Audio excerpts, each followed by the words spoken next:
الله الرحمن الرحيم. الحمد لله رب العالمين، والصلاة والسلام على رسوله الكريم وعلى آله وأصحابه أجمعين وعلى من تبعهم بإحسان إلى يوم الدين. أعوذ بالله من الشيطان الرجيم. بسم الله الرحمن الرحيم. يا أيها الذين آمنوا ادخلوا في السلم كافة ولا تتبعوا خطوات الشيطان إنه لكم عدو مبين. وقال النبي صلى الله عليه وسلم لرجل يسرا ولا تعسرا. وقال النبي صلى الله عليه وسلم النكاح من سنتي. وقال فمن رغب عن سنتي فليس مني.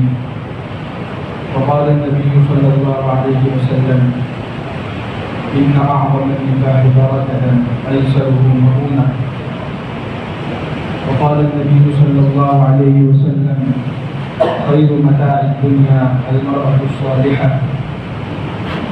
وقال النبي صلى الله عليه وسلم يا معشر الشباب من استطاع منكم الباءة فليتزوج فإنه أغض للبصر وأحسن للفرج ومن لم يستطع فعليه بالصوم فإنه له وجاء أو كما قال صلى الله تعالى عليه وسلم.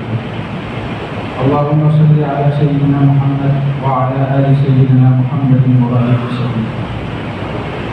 سبحانك لا علم لنا إلا ما علمتنا إنك أنت العليم الحكيم. سبحانك لا علم لنا إلا ما علمتنا إنك أنت العليم الحكيم.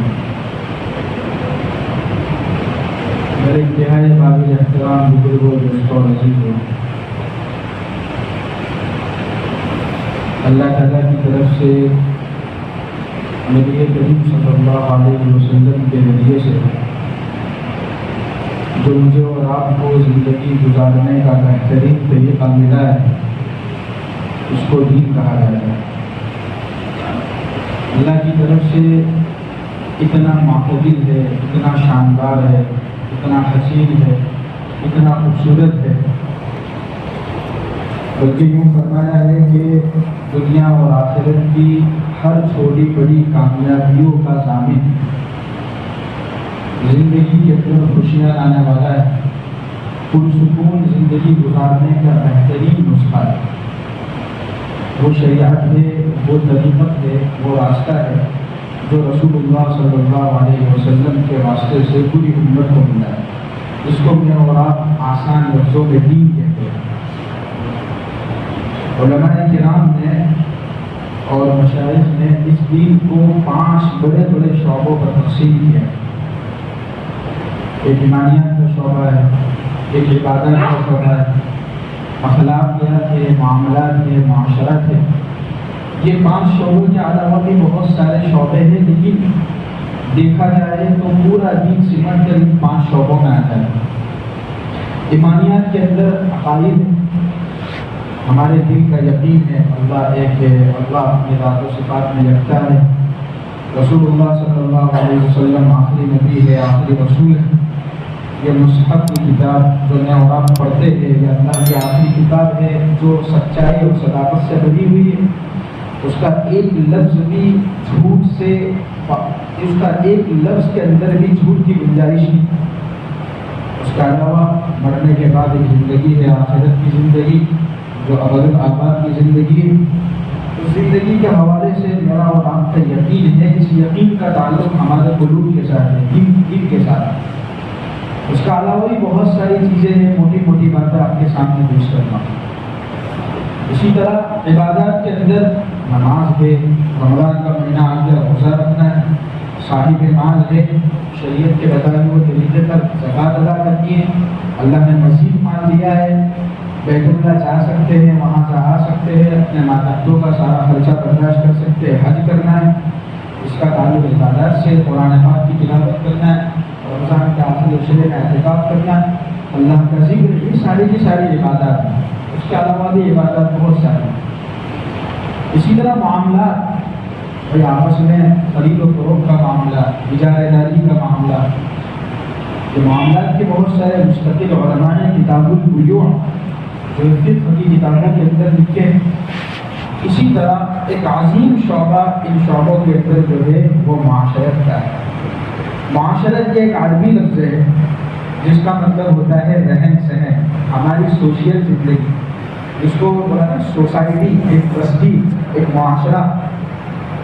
تو معاشرت کے قبیل سے بھی بہت سارے احکام، ایک مسلمان اس کا لباس کیسا ہو، اس کی زبان کیسی ہو، اس کے یہاں خوشی اور غمی کے جو مواقع ہیں وہ کیسے ہو، خوشی کا موقع آ گیا تو یہ خوشی کو کیسے سیلیبریٹ کرتا ہے، کسی کا حادثہ ہو گیا، کسی کا گھر میں انتقال ہو گیا تو یہ غمی کے موقع پہ کہیں ماتم تو نہیں کرتا، کہیں جو ہے اپنی سینہ گوئی تو نہیں کرتا، اپنے کپڑے تو نہیں پھاڑتا، غمی کے موقع پر کیا کرنا، کوئی جزا فساد تو نہیں کرتا۔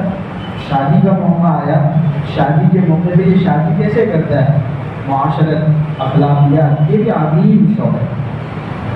امت مسلمہ کا اور ہم سب کا سب سے بڑا المیہ یہ ہوا، اور ہم سب کی محدود ذہن نے اس بات کو قبول کر لیا کہ جو دکھائی دینے والی جو چیز ہے، جو انسان کی اپنی جزوی زندگی سے جس کا تعلق ہے، اس کو تو دین سمجھا، اور رہن سہن اور معاملات کی جو زندگی ہے اس کو دین سے خارج کر دیا۔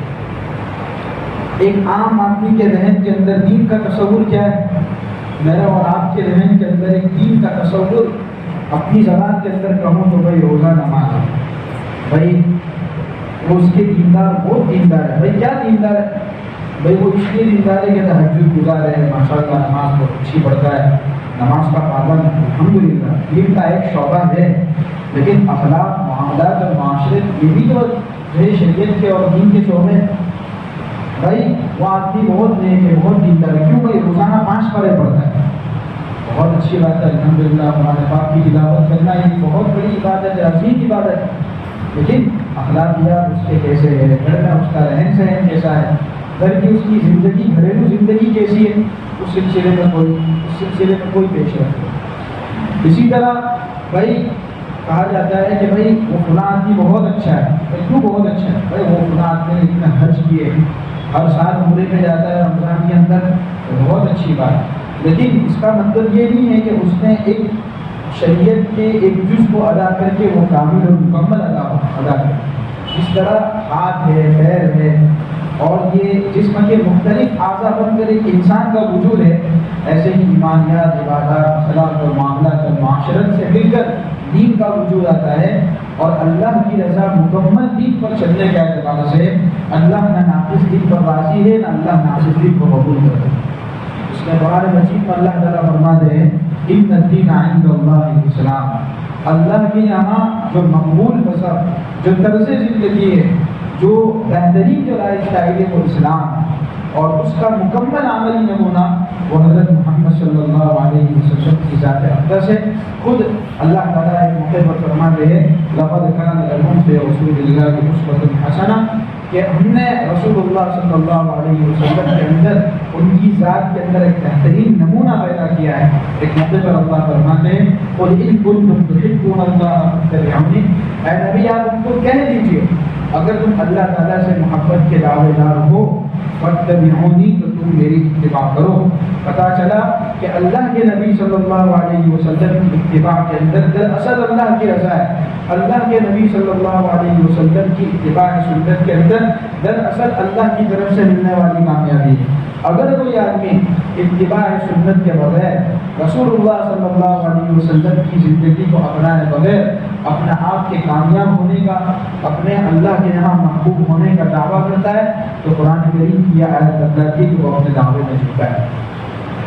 بہت ساری باتیں ہیں، بہت ساری روایات ہیں جس میں رسول اللہ صلی اللہ علیہ وسلم کی شان اور شوکت کو اجاگر کیا ہے، فرمایا کہ یہ تمہارے لیے رول ماڈل ہے، یہ تمہارے لیے نمونہ ہے، ان کی عبادات میں، ان کے اخلاق میں، معاملات میں، معاشرت میں، کہ آپ صلی اللہ علیہ وسلم کی معاشرت کیسی، آپ صلی اللہ علیہ وسلم کی نکاح کیسے، آپ صلی اللہ علیہ وسلم کا اپنے ماتحتوں سے برتاؤ کیسا ہے، آپ صلی اللہ علیہ وسلم کا اپنے گھر کے اندر جو ہے اپنی ازواج مطہرات سے اور بنات طیبات سے آپ صلی اللہ علیہ وسلم کا سلوک کا معاملہ کیسا ہے؟ آپ صلی اللہ علیہ وسلم کی دوستی جاری ہوئی، حضرت ابو بکر صدیق رضی اللہ عنہ آپ کے دوست تھے، آپ کے وزیر تھے، آپ کے خادم تھے، اپنے خادموں کے ساتھ آپ صلی اللہ علیہ وسلم کا کیا معاملہ ہے؟ آپ صلی اللہ علیہ وسلم نے کتنے معاملات کیے، خرید و فروخت کیے، بعض مرتبہ کسی سے کوئی چیز دی اور گروی رکھی، بعض مرتبہ کسی سے کوئی چیز اجرت کر لی، بعض سے قرض دیا تو قرض لینے کے کیا احکام ہے، مکمل شریعت اور مکمل طریقہ آپ صلی اللہ علیہ وسلم کی زندگی اور حیات طیبہ کے اندر موجود ہے۔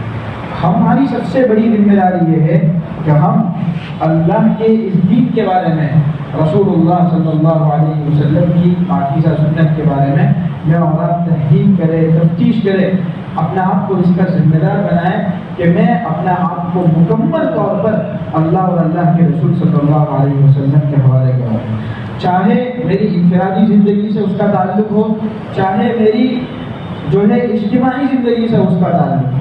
ابھی تو بچہ پیدا ہوا ہے، اللہ کا حکم آ گیا ہے کہ بھائی کیا کرنا بچہ ہے، ایک کان میں اذان دو، ایک کان میں اقامہ کہو، 7ویں دن اس کا عقیقہ کرو، سارے بال کاٹ دو، موڑ دو اور اس کے وزن کے برابر میں صدقہ کرو، بیٹا ہے تو 2 بکرے، بیٹی ہے تو 1 بکرا، کرنا چاہے تو کر سکتے، نہ کرے تو وہ بھی کوئی حرج کی بات نہیں، اس کا اچھا نام رکھو، اس کے لیے اچھی دعائیں کرو، تھوڑا سا بڑا ہو گیا اس کی بہترین تربیت کرو، اس کو دین سکھلاؤ، 7 سال کا ہو گیا تو جو ہے اس کو نماز کا حکم کرو، 10 سال کا ہو گیا تو ادباً اگر نماز کو چھوڑے تو اس کو ادباً تھوڑے سے اس کو تنبیہ کرو، اس کو تھوڑا سا مارو، اور اگر بڑا ہو گیا اس کو دین کی تعلیم دو، دنیاوی اعتبار سے بھی جو ضروری تعلیم ہے اچھے سے اچھے اس کی تعلیم دو، اور اگر وہ عمر دراز ہو گئی ہے، جوانی کی دہلیز پر پہنچ گیا ہے تو اب اس کا نکاح کا مرحلہ آیا، نکاح کے سلسلے کے اندر بھی اللہ کے نبی صلی اللہ علیہ وسلم نے بے شمار ہدایت دی، اور یہاں تک کہ جب اس کا آخری وقت آ گیا تو اس کے مستقل احکام ہیں، یہاں تک کہ وہ اس دنیا سے رخصت ہو گیا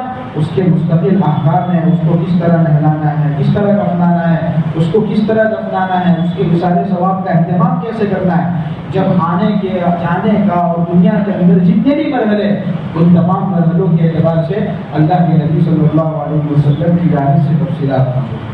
انسانی زندگی کا سب سے بہترین اور ایک موڑ اس کی زندگی کے اندر آتا ہے، وہ نکاح کے ذریعے سے آتا ہے۔ دنیا کی ہر قوم نکاح کرتی ہے، دنیا کی ہر قوم جو ہے لگن کرتی ہے، شادی کرتی ہے، ایک دوسرے کے ساتھ خاندان آپس میں ملتے ہیں، لیکن لوگوں کی تہذیبیں، لوگوں کی قوم اور ان کے طور طریقے مختلف، وہ اپنے اپنے بتائے ہوئے اسلاف کے طریقے پر چلتے ہیں۔ کیا رسول اللہ صلی اللہ علیہ وسلم نے اس سلسلے میں ہمیں رہنمائی کی؟ یقیناً دیے، اور ایسی بہترین رہنمائی دیے اور ایسی کامل و مکمل رہنمائی دیے نکاح کے حوالے سے، خدا پاک کی قسم اگر امت مسلمہ 100% معاشرت کے اور نکاح کے حوالے سے جو ہدایات مجھے اور آپ کو ملی ہے، اگر ان پر عمل پیرا ہو جائے اور اپنے سینے سے ان ہدایات کو لگا لیں، اور لوگوں کی ناراضگی کے باوجود اگر میں اور آپ نکاح کی ان سنتوں پر عمل کریں، خدا پاک کی قسم جتنی سماجی برائیاں ہیں، جتنی بے حیائی ہے، جتنی عریانیت ہے، اور جتنے گرل فرینڈ اور بوائے فرینڈ کلچر کو جو پروموٹ کیا جا رہا ہے، جو بڑھ رہا ہے، اور جتنا بھی ناجائز تعلقات کی جو کثرت ہو رہی ہے، اللہ کے حکم سے انشاءاللہ سب ختم ہو جائے۔ اللہ کے نبی صلی اللہ علیہ وسلم کو ایسی بہترین شریعت دے کر اللہ کے نبی علیہ السلام کو ہدایت۔ نکاح کے باب میں ہمارے یہاں کتنے خرافات ہیں، نکاح کے بارے میں ہمارے یہاں کتنی بے اعتدالیاں ہیں، ایک ایک کو شمار کرنے جائیں گے تو اثر ہو جائے۔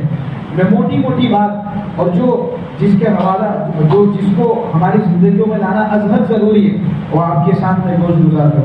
سب سے پہلی بات تو آتی ہے، اللہ کے نبی علیہ السلام فرماتے ہیں کہ اپنی بالغ اولاد چاہے وہ لڑکا ہو چاہے وہ لڑکی ہو، اس کے نکاح کرانے کے اندر جلدی کرنی چاہیے۔ یہ آپ صلی اللہ علیہ وسلم کا فرمان۔ حضرت علی بن ابی طالب رضی اللہ عنہ کی روایت ترمذی شریف کے اندر موجود ہے، آپ صلی اللہ علیہ وسلم کا فرمان نقل کرتے ہیں کہ 3 چیز میں دیری نہ کرو، ایک تو نماز کا وقت ہو تو نماز ادا کر لو، جنازہ حاضر ہو جائے تو جنازے کی نماز ادا کر لو، اور اگر تمہارے گھر میں دیکھو کہ بیٹی بڑی ہو چکی ہے، بالغہ ہو چکی ہے، عمر پہنچ چکی ہے، تو فوراً اس کا رشتہ، مناسب رشتہ قائم کرا کر اس کو اپنے گھر سے رخصت کرو، اسی میں اس کی عافیت ہے، اسی میں اس کی بھلائی ہے۔ کتنی بہترین تعلیم ہے اللہ کے نبی صلی اللہ علیہ وسلم. بلکہ ایک روایت میں نبی کریم صلی اللہ علیہ وسلم نے فرمایا کہ اگر تم کو تمہاری لڑکی کا کوئی مناسب رشتہ آیا اور تم نے اس کا انکار کر دیا اور یہ سوچ کر کہ نہیں ابھی تو بہت زیادہ چھوٹی ہے، ابھی تو اس کو اتنا پڑھانا ہے اور یہ کرانا ہے، اللہ کے نبی علیہ السلام فرماتے اگر کوئی لڑکے یا لڑکی کے متعلق کوئی مناسب رشتہ آئے اور گھر والے اس رشتے کو نہ کرے، اللہ کے نبی علیہ السلام فرماتے تم زمین کے اندر فساد کا انتظار کرو، زمین کے اندر فتنے رونما ہوں گے، زمین کے اندر فساد برپا ہوگا. مناسب رشتے کا کیا مطلب ہے، کیا پیمانہ ہے؟ اللہ حفاظت فرمایا باطل کی ایک محنت چلی ہے، ویسٹرن ورلڈ سے ایک پوری دنیا کے اندر ایک آئیڈیالوجی کو پروموٹ کیا جا رہا ہے اور وہ ہے مادیت پرست، وہ ہے پیسے کا ہونا. انسان کو انسانی حیثیت سے نہیں دیکھ رہا ہے بلکہ انسان کو پیسے کی حیثیت سے دیکھ رہا ہے. جس آدمی کے پاس کچھ بھی نہ ہو، چاہے اس کے اخلاق کتنا اعلیٰ ہو، چاہے اس کے پاس کتنا بھی علم ہو، لیکن اس کی کوئی معاشرے کے اندر عزت نہیں، لیکن اس کے مقابلے کے اندر وہ شخص جس کے اخلاق گرے ہوئے ہیں، جس کی زندگی کے اندر فسق و فجور ہے، جو دین اور دین کی محنت سے کوسوں دور ہے، اعمال کے اعتبار سے بالکل خالی ہے، بخل سے بھرا ہوا ہے، لیکن اس کے پاس مال ہے، اس کے پاس جو ہے وجاہت ہے، اس کے پاس ایک منصب ہے، لوگ اس سے قریب ہوتے ہیں، لوگ اس سے ہٹو بچوں کی آواز آ جاتی ہے، لوگ اس سے تعلق کو فخر محسوس کرتے ہیں. کس بنیاد پر؟ اس کے پاس مال. بس یہی معاملہ ہو گیا اپنے لڑکے اور لڑکیوں کی رشتہ داری کے اندر کہ لڑکی والے دیکھ رہے کہ بھائی لڑکا کیسا بھی ہو لیکن مال والا ہونا چاہیے، خود کا ذاتی مکان ہو، اتنے پیسے تو کم سے کم کما ہی لیتا ہو، وہ ہوگا تو کیا کر ہم اپنی بیٹی کا رشتہ کریں. اللہ کے نبی علیہ السلام نے اس کا کیا پیمانہ سیٹ کیا ہے؟ اللہ کے نبی فرماتے ہیں دل کا بالمرأة لأربع لمالها ولحسبها ولجمالها فاظفر بذات الدين تربت يداك. حضرت ابو ہریرہ رضی اللہ عنہ کی روایت ہے، رسول اللہ صلی اللہ علیہ وسلم فرماتے ہیں کہ عورت سے 3 نسبت پر نکاح کیے جاتے ہیں، 4 نسبت پر نکاح کیے جاتے ہیں، یا تو اس کے حسب و نسب کی وجہ سے، یا تو اس کے مال کی وجہ سے، یا تو حسن جمال کی وجہ سے، یا تو یہ کہ اس کی دینداری، اس کی شرافت اور جو ہے اس کے اخلاق، اس کا دینی علم، اس کی طہارت، اس کی شرم و حیا کو مد نظر رکھتے ہوئے اس کے ساتھ رشتہ قائم کیا جاتا ہے. حضور فرماتے کہ پہلے 3 جو ہوتے وہ بکواس ہے، وہ دنیا پرستی ہے. حضرت ابو ہریرہ رضی اللہ عنہ کو فرمایا کہ چاہے لوگ تجھے جو بھی کہیں، لیکن چاہے وہ لڑکا ہو چاہے وہ لڑکی ہو، وہ دونوں ایک دوسرے کے اندر دینداری کو ترجیح دیں. اس کے یہ مطلب یہ ہے کہ لڑکا کیسا بھی ہو، ہاں ضرورت کے اعتبار سے اچھا کما لیتا ہے اور جو ہے اتنا یقین ہے کہ انشاءاللہ العزیز میری بیٹی وہاں جائے گی تو اس کو 2 وقت کی روٹی اچھے سے ملے گی، وہ بھوکے نہیں رہے گی. اتنا انتظام لڑکے کے پاس موجود ہے تو اب بہت زیادہ خواہش نہ کرے، کیا نہ کرے، بہت زیادہ خواہش نہ کرے. ادھر لڑکے والوں کی کیا تقاضے ہیں؟ لڑکا یہ چاہتا ہے کہ بھائی بہت ہی زیادہ خوبصورت ہونی چاہیے، اپنے ایک کنڈیشن سیٹ کی ہوئی ہے کہ اس کی ناک ایسی ہو، اس کی آنکھیں ایسی ہو، اس کا فیس لک ایسا ہونا چاہیے، وہ گوری چٹی ہو. معذرت یہ طے کر رکھا ہوتا ہے بھائی دینداری ہے یا نہیں، نمازوں کی پابندی ہے یا نہیں، اس کے گھر کا ماحول ہے یا نہیں، پردے کی پابند ہے یا نہیں، اس سے کوئی لینا دینا نہیں. لڑکے کی ڈیمانڈ یہ ہے کہ بھائی انتہائی خوبصورت ہونی چاہیے، اگر خوبصورت ہے تو ہمیں قبول ہے، خوبصورت نہیں ہے تو جو ہے ہم اس کو قبول نہیں. یہ پیمانہ اور یہ اسٹینڈرڈ ہمارے معاشرے میں سیٹ کیا ہے. اللہ کے نبی صلی اللہ علیہ وسلم بعض روایتوں میں فرماتے ہیں کہ یہ جو ہے یہ نصارہ کا طریقہ ہے. اس کا طریقہ ہے نصارہ، وہ کس کو ترجیح دیتے ہیں؟ وہ حسن و جمال کو ترجیح دیتے ہیں، وہ ظاہر کو ترجیح دیتے ہیں، اندر کالے کٹوٹے، اندر دل جو ہے وہ بالکل گندا ہے، ایک دوسرے کے حقوق کو پہچاننے والے نہیں، لیکن جو ہے ظاہر میں خوبصورتی ہے، وہ ظاہر پر فریفتہ ہو جاتے ہیں، دیوانے ہو جاتے ہیں. اللہ کے نبی صلی اللہ علیہ وسلم نے فرمایا کہ نہیں، جو دین اور تقویٰ اور طہارت کے اعتبار سے پابند اس کو ترجیح دو، چاہے وہ لڑکا ہو لڑکی ہو، چاہے وہ مرد ہو عورت ہو.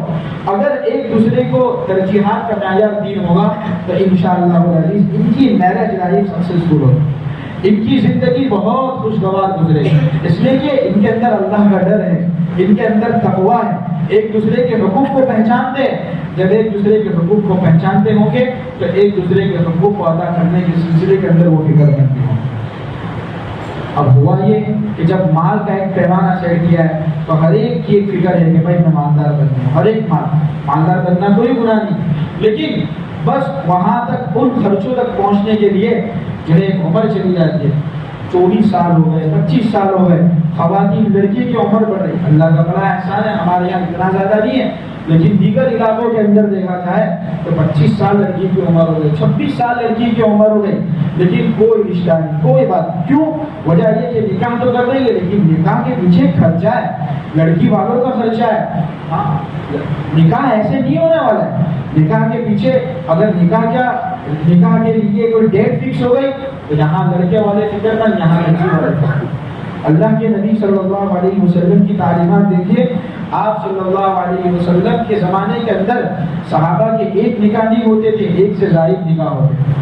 ہمارے یہاں تو 1-2 بچے رہتی، ان کی تو اولادیں ہوتی، حضرت علی بن ابی طالب رضی اللہ تعالیٰ عنہ کی کئی اولادیں ہوتی تھیں، لیکن اس کے باوجود بھی تاریخ کی کتابوں میں صحابہ کرام رضی اللہ عنہ کے واقعات سے پتہ چلتا ہے کہ کوئی صحابی نے آ کر حضور صلی اللہ علیہ وسلم سے شکایت کی ہو، اللہ کے رسول بہت زیادہ نکاح ہو گیا ہے، اس سلسلے کے اندر آپ کو ترغیب دیجیے، اس سلسلے کے اندر کیا جائے۔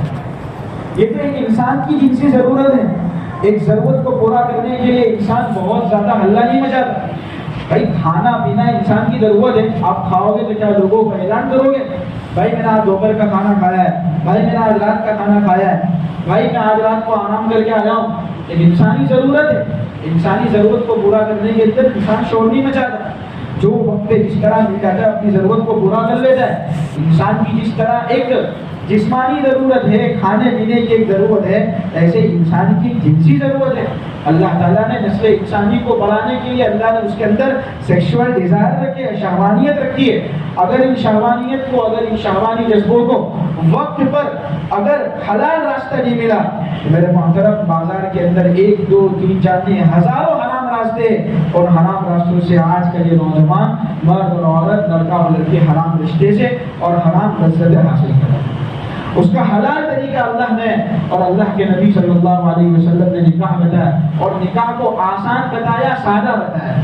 حضور فرماتے ہیں ان اعظم النکاح برکۃ ایسرهما، سب سے بہترین اور سب سے باعظمت نکاح وہ ہے جس کے اندر سب سے زیادہ، جس میں سب سے کم خرچ ہو اور جس میں سب سے زیادہ سادگی کا لحاظ رکھا ہے۔ ہاں خوشی کا موقع ہے تو ہم خوشی نہ منائیں، ضرور خوشی منائیں۔ خوشی منانے کا کس نے انکار کیا ہے؟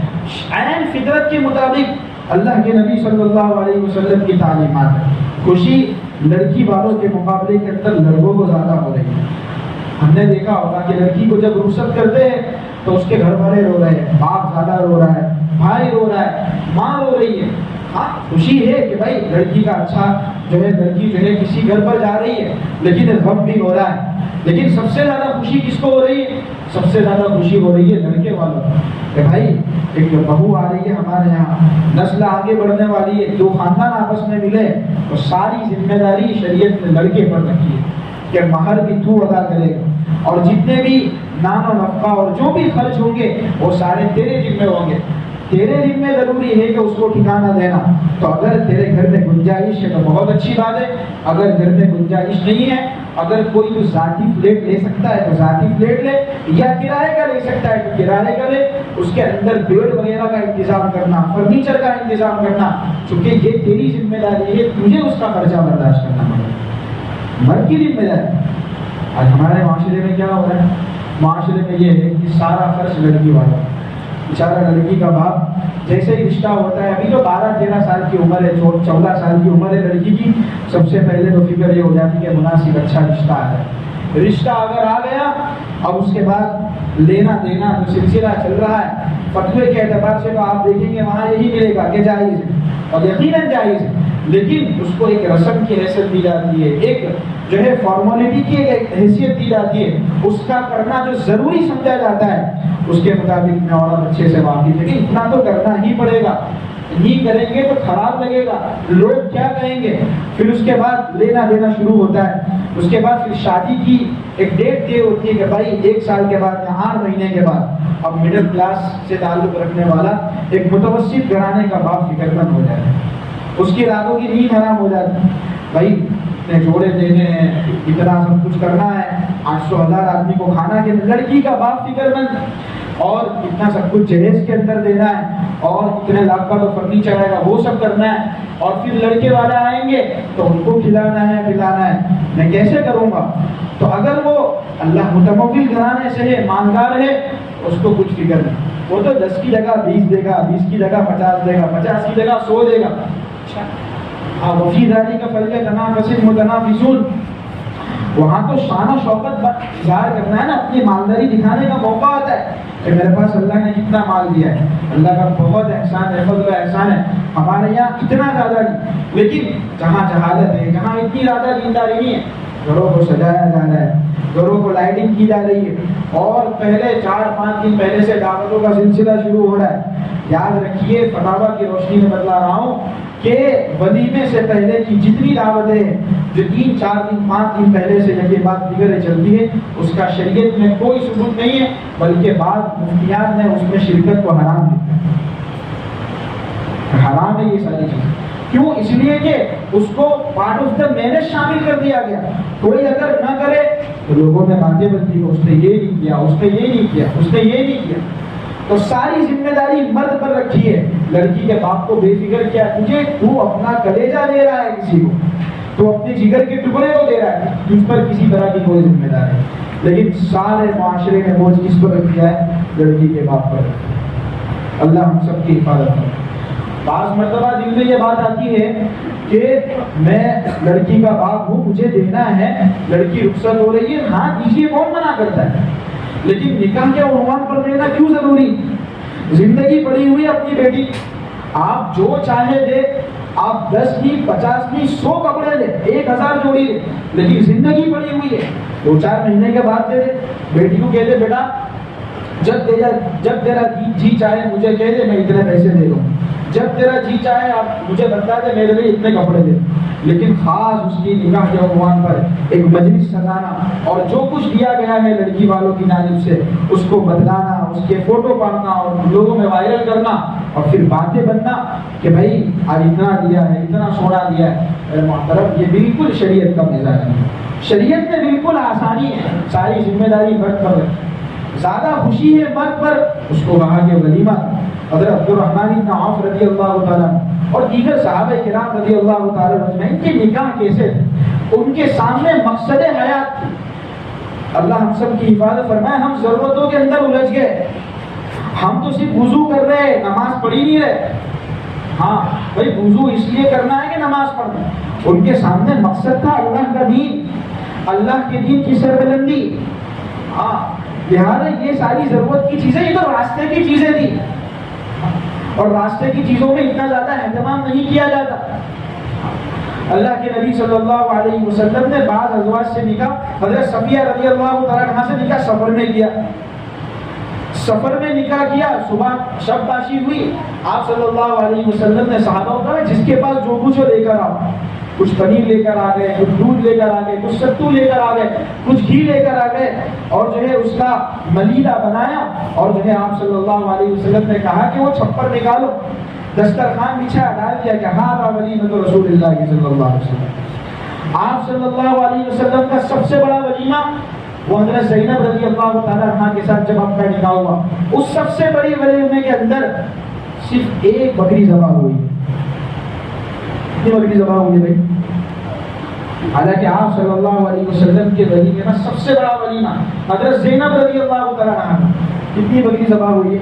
ایک بکری ذبح ہوئی، اور جو قریبی تھے ان کو بلا دیا۔ عبد الرحمن بن عوف رضی اللہ تعالیٰ عنہ،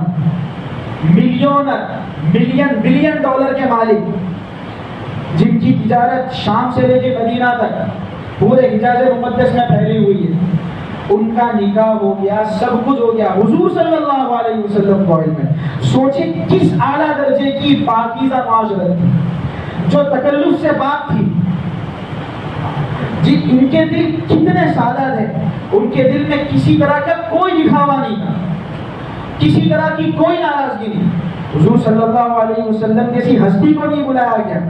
اللہ کے نبی علیہ السلام عبد الرحمن کیا بات ہے، آج کپڑے بدلے، زردی نظر آئے۔ اللہ کے رسول ایک قبیلے کی جو یہ خاتون ہے مجھے پسند آ گئی، رشتہ بیٹا نکاح ہو گیا ہے.